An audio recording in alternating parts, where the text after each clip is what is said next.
o que o filme sobre a vida de Chico Xavier não conta. Para você que assistiu esse filme maravilhoso, muito bem estruturado, com a realidade sobre a vida do nosso querido e amado Francisco Cândido Xavier, ou Chico Xavier, esse filme foi feito de uma forma ímpar, muito bem retratado, muito bem documentado e conta vários pontos sobre a jornada de vida dele, desde a infância até o fim. E quando eu falo isso, eu até me arrepio, porque Chico Xavier foi um exemplo a seguir, né? E é de uma época próxima nossa. Ele desencarnou em 1994, então não tem muito tempo não. Hoje eu quero falar para você o que esse filme não contou, o que ficou de fora e é muito importante. E é tão importante que existem relatos no meio espírita que quando o Chico retorna à pátria espiritual, quem o resgata de braços abertos é o próprio Mestre Jesus. Então, esse é o nosso bate-papo de hoje sobre o que o desenrolar da vida de Chico Xavier que você vê no filme, né? O que ele não te contou é o que eu vou te trazer aqui agora, depois da vinheta.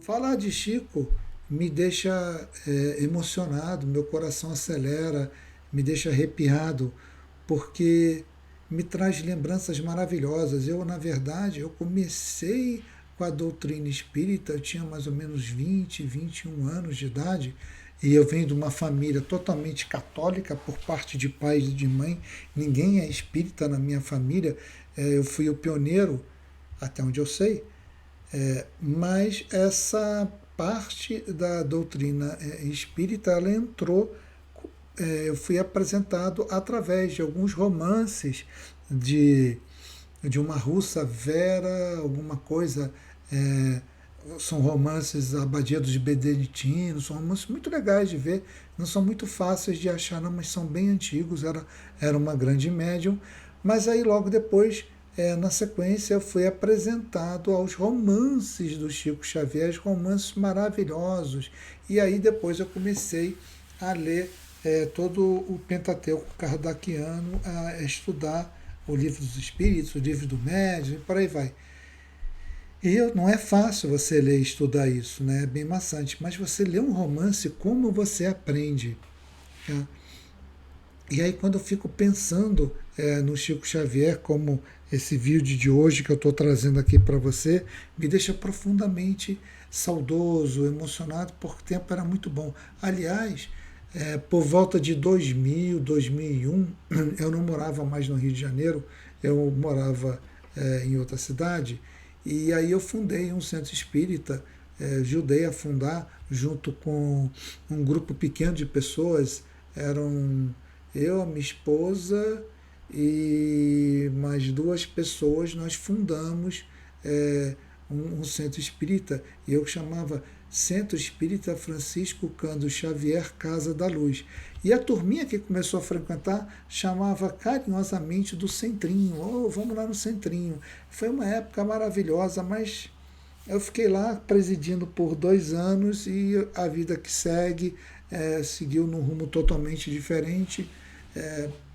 Aquilo me entristeceu na época, mas nunca soube direito qual foi o motivo, não entendi. Na verdade, eu até apenas especulo, mas aí eu deixei para lá, até porque eu já falei aqui para vocês, né, que eu não escuto, eu não falo, eu não vejo, eu não psicografo, eu não faço nada disso. Eu nunca vi um espírito na minha frente, mas eu tenho uma sensibilidade bem apurada e é baseado nisso que eu vou. E tudo que eu leio, comecei a ler com 21 anos sem ter contato nenhum, aquilo entrou dentro de mim numa velocidade, como se eu já conhecesse aquilo tudo, deu um estalo, eu despertei.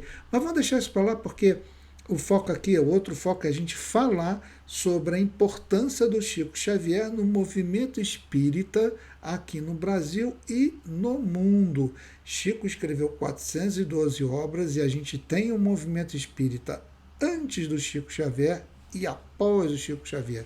É isso que o filme não conta e eu vou falar aqui para você.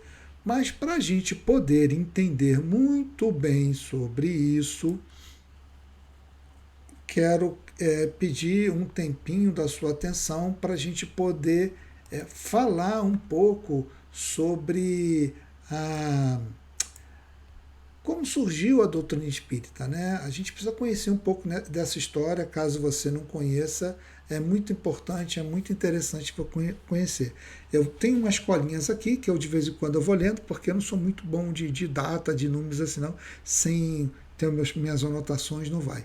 Então, o Espiritismo, todo mundo já sabe, surgiu na França, com o Livro dos Espíritos, de Allan Kardec, que era um pseudônimo do Hippolyte Léon Denisard Rivail, que era um professor, era um escritor, era um estudioso, e naquela época esses caras eram chamados de cientistas. Isso daí ele publicou em 1857, eu vou deixar aqui para você uma fotinha que você vai ver o livrinho dele, uma imagem, tá? Que ele lançou. Aí na sequência, ele começa a publicar vários outros livros. Foi em 1861, o Livro dos Médiuns, em 1864, o Livro dos Espíritos, em 1865, O Céu e o Inferno, em 1868, a Gênese. Tá? Ele também escreveu diversas revistas espíritas, todas elas estão lá no site. Você pode baixar lá no site essas revistas espíritas gratuitamente. Tá? Você vai lá no nosso site, Quanto à Luz Celestial, você tem lá livros e apostilas, você vai baixar o Pentateuco Kardeciano mais Obras Póstumas, que foi escrito com todos os comentários que Allan Kardec deixou, e também você tem lá todas as revistas de espíritos que ele falou, além de outros documentos. Você baixa lá, clicou, baixou, não te peço cadastro, não peço nada, está tudo lá gratuito para você poder usufruir do bom e do melhor. Lembrando também que eu tenho os livros que eu escrevi, os meus 5 livros. Você pode comprar ele impresso direto com a editora, receber a encadernação dele bonitinho, em casa, bem legal, se você gosta de ter livro palpável, ou você pode comprar ele digital, que é bem baratinho, R$12,90. Caso você ache que não vale a pena pagar esse dinheiro, ou que você não tem condições, não tem problema nenhum, me manda um e-mail para quantaluzcelestial@gmail.com, dizendo seu nome completo, que eu vou te mandar a obra digital. Se você achar que depois vale a pena comprar, seja impresso ou seja digital, compre e dê de presente para alguém. Combinado? Então tem tudo lá para você ver dessas obras de Kardec, revista dele, que é bem legal de você entender. Só que o Espiritismo ele veio para o Brasil em 1865, tem mais ou menos há 160 anos. A data exata que dizem é no dia 17 de setembro de 1865, aporta aqui no Brasil a doutrina espírita trazida pelo jornalista Luiz Olímpio Teles de Menezes. Tá? Então, mas ele veio nos moldes da Sociedade Parisiense. Como é que eram os moldes dele? Era aquele molde que Kardec colocou, né? Era efeito físico, perguntas e respostas e vida que segue. E aí depois começou um pouco de diálogo. Então era muito estudo, era muito intelecto. Então esse movimento espírita ele foi crescendo aqui no Brasil aos poucos, nessa época. Note que Chico ainda não havia encarnado, a gente está falando de 1865, tá? Então, poucas pessoas tinham acesso a livro, que na época era muito caro, tinha que ir lá na França de navio, trazia exemplares desse livro de navio em francês, e aqueles que sabiam ler francês traduziam pedaços do livro. Aí você tem vários momentos que isso aconteceu. Só que o movimento foi crescendo e basicamente 1865 até 1884, 19 anos depois, no Rio de Janeiro, em 2 de janeiro, lá no Rio de Janeiro de 1864, é fundada a Federação Espírita Brasileira. Tá? Seu fundador foi Augusto Elias da Silva, lá na Rua da Carioca, número 120. Na época era a rua São Francisco de Assis, que se chamava. Então, ele fundou a Federação Espírita no Rio de Janeiro, foi fundada lá em 1884. E em 1875 a gente teve a primeira tradução do Livro dos Espíritos, que já estava na sua 20ª edição lá na França.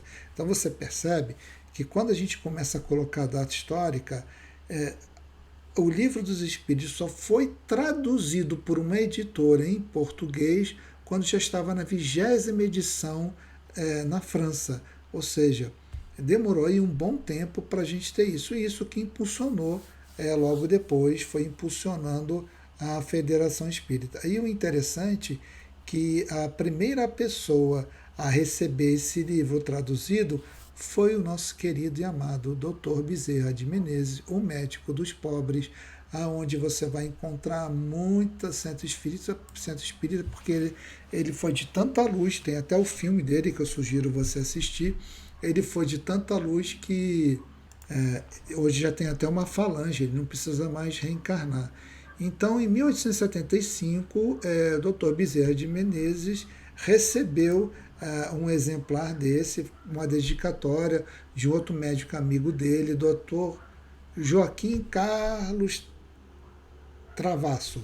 E aí, quando a gente olha isso, é uma coisa interessante, né? Ele disse que pegava um bonde para ir para o hospital, para as consultas dele, e era demorado. Então ele aproveitava no caminho de ida e volta para ler o Livro dos Espíritos. Aquilo dominou ele. Ele lia aquilo e deu um estalo, ele aprendeu tudo. Então, aqui a gente tem um primeiro grande avanço da doutrina espírita quando o Dr. Bezerra de Menezes estuda o Livro dos Espíritos, lê isso tudo e entende que não é apenas estudo ou fenômenos físicos, a gente precisa exercer a caridade. Então, quando ele entra no movimento, quando ele se torna presidente da Federação Espírita no Rio de Janeiro, ele faz essa primeira grande mudança no centro espírita. Por quê? Porque no final do dia ele diz o seguinte, que de que adianta todos esses intelectuais estarem estudando aqui se a gente não põe nada em prática, se a gente não ajuda os pobres, aquilo está sendo colocado só para a gente. Então ele tinha tanta noção das coisas, tanta luz, que ele chegou a uma vez dar uma declaração dessa, se não me engano, foi numa das reuniões do Centro Espírita, que eu vou colocar aqui para você ler junto comigo, tá? Estão vendo aí? Então vamos lá. O médico verdadeiro é isto.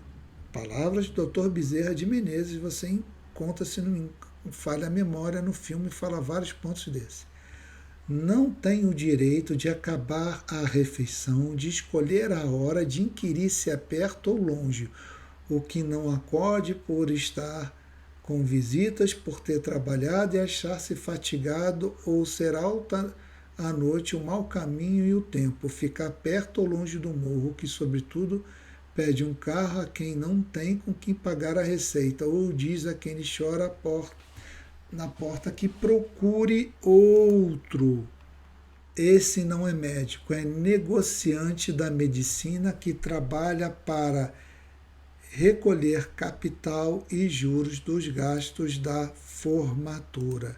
Gente, o que a gente vê hoje na medicina? Não é exatamente o que o Dr. Bezerra de Menezes falou lá atrás, no passado? É exatamente a mesma coisa. Então, é isso que a gente tem visto. É muito triste eu ver esse tipo de coisa, mas tá, ele falou isso na monarquia, no meio da monarquia, onde o sistema, só por ser monarquia, dá para entender que era desafiador. Imagina alguém chegar, falar de liberdade de expressão, de amor, de provas e expiações, de reencarnação, falar de ajudar o pobre, de alimento, de que o médico não pode pensar só no dinheiro. Isso tudo que ele fez no meio de um regime que tem um imperador que manda tudo. É por isso que ele teve tanta importância, o doutor de Bezerra de Menezes, em 11 de abril de 1900, ele desencarna. Então, vocês têm que entender a importância do Chico Xavier olhando para a história da doutrina espírita, como ela chegou. Porque naquela época, não sei se você conseguiu compreender, a gente não tinha livro, a gente não tinha literatura, era só o Livro dos Espíritos, e demorou 20 anos para traduzir para o português. Aí depois criou-se a Federação Espírita no Rio de Janeiro, que só queria falar de fenômenos físicos e a gente não ajudava ninguém. Então, quando a gente olha trabalhos assistenciais de ajuda às pessoas, você consegue entender que isso não surgiu na sociedade parisiense com Allan Kardec. Isso foi sendo instituído, ou seja, é gradual. As mudanças são graduais. Eu vou fazer um vídeo, eu vou falar mais sobre isso e você vai entender perfeitamente a história de como o mundo espiritual vai sendo revelado para quem está reencarnando por conta do véu do esquecimento. Então, isso é um aprendizado, é gradual, assim como a doutrina. Então, o que você encontrava naquela época de literatura era em francês ou era em inglês, era muito caro, alguém tinha que trazer. Comprar um livro nas livrarias era algo caro. Hoje está mais fácil, a gente tem internet, a gente faz download de tudo. Né? Aliás, quando eu falo assim de download de tudo, você já foi lá no nosso site lá assistir a novelinha Rádio Espírita, a Rádio Novela Espírita Violetas na Janela? Tem uma parte que Patrícia vai lá numa biblioteca, ela não encontra um livro, chega lá para a pessoa, lá no mundo espiritual, e fala: pô, eu não encontrei esse livro. Você espera aí 5 minutinhos, no máximo 10, esse livro está na tua mão, que eu vou pedir para outra colônia espiritual que tem um livro mandar para a gente. E aí eu plasmo e entrego na sua mão. Ora, o que a gente está falando aqui? A gente está falando de internet no mundo espiritual e entregar um livro digital na mão dela, plasmado. Olha que coisa maravilhosa. E os livros são sempre limpos. Eu já falei disso várias vezes. Tem aqui o card para você. É só ir lá no site e você vai ver a novela. Então, nesse contexto de Federação Espírita, a gente só tinha reuniões mediúnicas baseado na Sociedade Espírita Parisiense, com a primeira grande modificação de Bezerra de Menezes, auxiliando nas cestas básicas. Tinha um outro nome na época, acho que era Fardo, Farrell, sei lá, não lembro aí. Quem puder lembrar disso, escreve aqui no chat e me lembra para todo mundo, que eu não lembro qual era o nome que se dava na época. Não, realmente agora fugiu da minha memória. Então, em cima disso tudo, a gente tem a reencarnação, vem com a missão, que era um missionário, Francisco Cândido Xavier. Eu não vou ficar entrando em muito detalhe da vida dele, porque é só você assistir o filme, que é bem legal. Então você vai lá, assiste o filme, que vai entender tudo numa boa. Você vai ver que a sua mediunidade era absurda, que ele foi massacrado, que as suas obras tinham várias pessoas que criticavam, demorou para muita gente aceitar.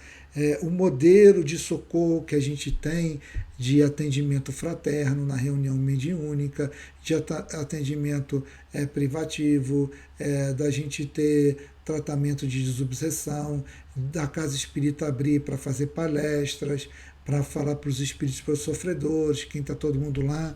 Isso tudo é bem diferente do que a gente encontrava na época do Dr. Bezerra de Menezes, que era o modelo da sociedade parisiense. Ele não pôde mudar esse modelo, não sei qual é a circunstância, se ele tinha conhecimento, se era da missão dele, se não era, acredito que não, mas ele fez a parte mais importante. Ele entrou com a ajuda de alimentos, tratamentos, passes, isso nada tinha. Então, o que você vê hoje, quando você vai no centro espírita, aliás, se você nunca foi ao centro espírita, quer saber o que vai acontecer, como é que é, vou deixar um card aqui, que eu também já fiz um vídeo sobre isso. Então, não tinha preparo, não tinha privacidade, não tinha nada. E o movimento espírita, com a vinda do Chico Xavier, quando ele começa a fazer isso, muda tudo. Poucos centros espíritas, mesmo pós-Chico Xavier, se preocupavam em ajudar os necessitados. Ainda é um processo que demora, hoje tem muito mais.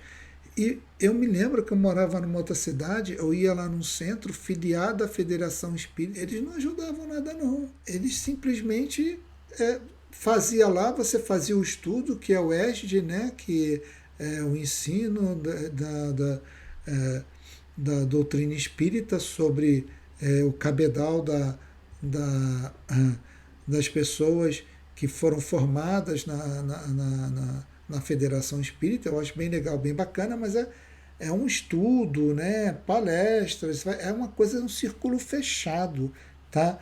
E essas casas, quando muito, abrigavam pessoas, né, de asilo ou ajudava algum abrigo de crianças, quando muito, mas trabalho mesmo, não faziam nada mais além disso. Eu tive essa experiência porque eu estudei na Federação Espírita e era só estudar, não tinha nem trabalho sexual. E é por isso que surgiu a ideia de eu criar o centrinho, sair dali e a gente fazer exatamente o que o Chico Xavier pregava: atendimento fraterno, desobsessão, dias de palestra, bazares, a gente fazia eventos em fazenda para crianças carentes, dia da criança, dia de Natal, Páscoa, a gente levava cesta básica para quem precisava. Então a gente fazia todo esse atendimento. Foi um trabalho incrível. Era a parte de estudar era a menor parte. O que mais a gente fazia era o contrário, ajudar. Então a gente criou esse centrinho. Aí a gente fez apometria gratuita, foi fantástico, filas enormes de pessoas que iam lá gratuitamente receber a sua receita, o seu remedinho, e a gente já levava tudo preparado com homeopatia para a pessoa não ter que ir nem na farmácia comprar, já estava preparado. Como é que a gente conseguia isso? As pessoas doavam o seu tempo de graça e a gente, com os bazares, com o que vendia, conseguia dinheiro para comprar o que precisava para montar os remédios. Então, isso tudo aconteceu, está acontecendo porque Chico mudou. O que a gente não tinha de literatura, ele escreveu 412 livros até os 92 anos. O seu início de escrever, até o seu desencarne, ele escreveu mais ou menos por 60, 70 anos. Porque antes era muito criança e depois ficou muito debilitado fisicamente, praticamente cego, não podia fazer mais nada. Então, isso, gente, 412 livros. Vocês têm ideia do que é isso? Isso é um absurdo de dedicação, é um absurdo de disciplina. Deixa eu mostrar aqui para vocês, olha isso. Tá? Olha toda a literatura dele, eu vou deixar até lá no nosso site Quanto à Luz Celestial, quem quiser baixar essa, essa lista dos livros dele. Ele começou a escrever em 1932, tá? E aí ele foi escrevendo todos esses livros e a última obra dele foi em 1900 e... aqui para baixo, 1999, gente. Vocês têm ideia do que é isso? É muita, muita coisa. E tá aí as obras do Chico Xavier. Vou deixar escrito, ele era único.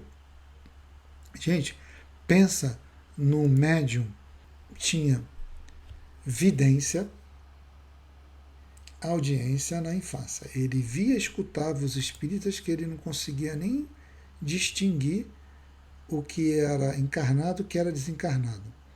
Ele teve psicofonia ao longo do tempo, ou seja, ele conseguia, os espíritos falavam através dele. Teve psicografia do Chico, que aliás foi o que ficou mais famoso com as 412 obras dele, porque era natural que na época você não tinha internet para gravar, então era escrever livro e eu acho que é o melhor caminho. Teve a época que ele, na juventude, fez muito teste com materialização, você encontra foto, você encontra muito documento. até que Emmanuel pediu para ele parar de fazer isso, que era perder tempo, porque ele tinha muito o que fazer. Emmanuel sabia que ele tinha que escrever 412 obras, e 150 obras mais ou menos dessas 412 foi passada diretamente por Emmanuel, as outras foram outros espíritos. Então ele diz o seguinte: para de fazer materialização, porque o fenômeno convence, ok, legal, mas não converte. O que converte é o que você deixa escrito. Aliás, o nosso Mestre Jesus curou, fez coisas incríveis, convenceu, mas o que converteu foram os apóstolos que escreveram os ensinamentos dele através das parábolas. É isso que converteu, é isso que mudou totalmente o jogo. Então, Chico Xavier era um médium tão ímpar, nunca se teve, acho que depois, eu arrisco a dizer a minha opinião, né? Depois de Jesus, eu não consigo ver ninguém fazer o que o Chico Xavier fez, mas nem de perto. Gente, você sabe o que é escrever 412 livros de diversos assuntos para uma pessoa que mal teve o primário? Ele escreveu um livro a cada 2 meses, publicou um livro a cada 2 meses. Isso é surreal, gente. Na época, eu estou falando nos anos 30, 40, 50, 60, 70, 80 e 90. Não tem internet com livro digital, não. Era na máquina de escrever. Olha a dedicação desse cara. A sua mediunidade era até famosa porque é tão boa e tão forte que ele escrevia, psicografava em inglês, em francês, de trás para frente, que tinha que ler no espelho. Ele provava que não estava de brincadeira, não. Chegaram até os 2 repórteres que vão tentar se fingir de que são ingleses, ser impostor, você vê no filme. Então, todo o legado que Chico fez, não só com organizador, fundador de centros espíritas, foi o maior fundador de quantidade de centros espíritas gigantesco, a sua dedicação à sua obra, gente, é surreal. E isso a gente não consegue perceber no filme de Chico Xavier. Por isso que eu resolvi fazer esse vídeo aqui. Então veja que das 412 obras de Chico, mais o Pentateuco, né, que são as 5 obras principais de Kardec, você tem tudo que você precisa saber sobre o mundo espiritual e o mundo material. Você não precisa nem me ouvir aqui, você não precisa entrar em site nenhum. Basta só você pegar essa lista e começar a ler os livros, e vai ler o livro dos espíritos. Só que ler o livro dos espíritos, ler o livro dos médios, é uma literatura que é para poucos, que é uma literatura de estudo mais pesada. É por isso que eu faço as novelinhas espíritas, é por isso que eu trago a informação aqui para você, pincelando mais o detalhe. Então, quando a gente olha essas 412 obras do Chico Xavier, que ele escreveu um livro a cada 2 meses, se você soma o que ele psicografou em região mediúnica, o que ele falou, o que ele fez que não foi documentado, não temos registro, que isso foi entregue na mão de cada um, sei lá, a gente está falando de mais de 800 livros, isso em 70 anos de atividade mediúnica. Então é como se uma pessoa chegasse e ela basicamente ela só escrevia, só atendia no centro. E o fato que essa era a vida do Chico Xavier. Ninguém conseguia acompanhar o pique dele. Ele dormia muito pouco. Ele dormia 2, 3 horas por dia e era só doutrina espírita, só doutrina espírita. E na época que ele não tinha como sustentar, ele era funcionário, ele tinha que trabalhar. Então ele trabalhava e vivia do mínimo, de uma simplicidade para poder dar conta disso tudo. Gente, eu te pergunto, quem você conhece no planeta que fez uma coisa dessa? Os seus livros foram traduzidos para diversas línguas na Europa, no inglês, no francês, no italiano, e por aí vai, é só você pesquisar que você vai ver. Então dá para entender que tudo que você precisa está ali. Ali está o seu mestrado. Depois do Chico Xavier ter feito isso tudo, ainda vem mais, tá? Não é só esse pouquinho de coisa, não. A gente ainda tem mais coisas do Chico. A gente tem livros do Divaldo, da Ione Pereira, do Hermínio de Miranda, da Sueli Caldas Schubert, de tantas outras pessoas que eu agora não estou lembrando. E você encontra literatura disso tudo. Então, se você quer estudar, está tudo na sua mão. Então, esse é o grande legado que o nosso querido Chico Xavier deixa sempre aqui para gente. Ele é impressionante o seu movimento, ele muda completamente o movimento espírita e ele traz 5 lições que eu quero fazer já para encerrar esse vídeo. É impressionante. A sua humildade. Tá? A humildade não quer dizer baixa a cabeça e não tem autoridade. Ele tinha autoridade, mas ele era humilde. Ou seja, ele tinha uma vida simples. Ele trouxe o segundo ensinamento. O desinteresse não tinha nenhum interesse pessoal. Era tudo, era tudo a favor das pessoas. Tudo que ele doou para o movimento. São milhões por ano de. Ai, como é que é o nome? De direitos autorais que ele doou para a Federação Espírita, ele doou para os outros centros. Então as pessoas vendem muitos livros dele, muito, e arrecadam com isso. Muitos centros sobrevivem por base disso. A Federação Espírita ganhou muito dinheiro com os romances que o Chico Xavier doou. Tá? É só pegar a história. Então, essa dedicação, que é a terceira grande lição que ele nos dá, é algo assim surreal. Ele doou a vida para a gente. Isso nos remete à quarta lição dele, renúncia. Ele viveu no mínimo. Às vezes ele entregava até o que não tinha. Às vezes você estava lá, Chico Xavier recebia lá um relógio de alguém em agradecimento de alguma coisa, aí ele atendia uma pessoa no momento seguinte. Ah, mas Chico, como é que eu vou... Que ele passava receita médica.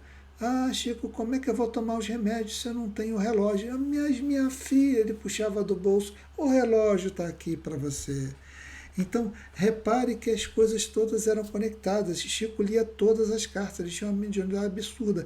Ele recebia milhares de cartas no correio, empilhava na mesa, ele botava a mão e conseguia ler tudo. Vocês entenderem a profundidade disso. Isso não é história da carochinha, não. Isso se encontra em documentários, se encontra em depoimento. Que conviveram com ele, não é pessoa que ouviu, fala, não. A pessoa conviveu com ele anos a fio, décadas. Então, isso leva a quinta lição de Chico Xavier, bondade. O seu amor era algo surreal aos outros. Se você vê o que ele fazia no Natal, a feira de sexta, as pessoas beijavam a mão, ele pegava, beijava a mão dele direto. Tem histórias lindas, maravilhosas de Chico com pessoas que tinham problemas, viviam sujas, eram largadas na rua. Ele chegava, abraçava e falava, e todo mundo fala: Chico, você vai ficar doente, você vai se contaminar. Ele fazia a mesma coisa que Jesus fazia. É claro que não dá para comparar, né? Um é o governador planetário, o outro é um grande missionário, mas é da escola de Jesus. E aí eu te pergunto, de tudo que eu falei aqui, agora me diz aqui nos comentários, o que você tem feito para o seu despertar? Conta para mim. O que você tem feito? Tá aí, tem um monte de vídeos que eu deixo, tem livros, tem novelinha espírita, tem um site para baixar as coisas, tem os shorts, sabe, tem um monte de site. Não falta ajuda para você, tá? Mas só que você precisa ir atrás e precisa passar pelo teu crivo da razão. Cuidado com o que você escuta. Tem muita gente que está interessado só no dinheiro. Fala um monte de coisa e no final tá só querendo vender. Então você toma muito cuidado com isso. Mas desperte, porque a gente só tem uma certeza: um dia a gente vai para a parte espiritual. E o que vai acontecer quando chegar lá? Você vai tomar um susto ou você sabe o que vai fazer? Leia Violetas na Janela, escute lá, está lá no site que você vai entender o que eu estou falando, além do YouTube, que eu tenho lá 2000 anos atrás, e vai vir mais coisa legal aí que eu estou produzindo, tá? E é tudo de graça para você, não estou te cobrando nada não, não cobro curso, evento, nada não, tá? Então, o que eu quero te dizer aqui é o seguinte: se você gostou do que eu compartilhei, do que eu falei, fez sentido para você, deixa seu like, comente, se inscreva aqui no canal, compartilhe, Vamos juntos levar luz às sombras, tá? Mas nos desliga ainda. Tem sempre aquele recadinho do Guru Panto Yaju que a gente precisa ajudar aquelas criancinhas. Bora ajudar eles, que o trabalho deles é sensacional. Vai lá conhecer, vai lá visitar, tá bom? Muita paz para vocês, fiquem com Deus, até a próxima. Escuta aqui o áudio do Anjo Azul. Tchau. Todos os dias, dezenas de crianças deixam suas casas, suas cidades e suas rotinas para enfrentar algo que nenhuma criança deveria enfrentar, o câncer. Em meio a esse momento difícil, um anjo aparece no caminho dessas famílias, o Grupo Anjo Azul. Somos uma casa de apoio que acolhe crianças de todo o Brasil em tratamento de saúde, especialmente o câncer. Nosso trabalho começou com o desejo de fazer a diferença e hoje somos uma rede de solidariedade que oferece mais que hospedagem. Oferecemos amor, cuidado e dignidade. Nossa casa funciona 100% por meio de doações.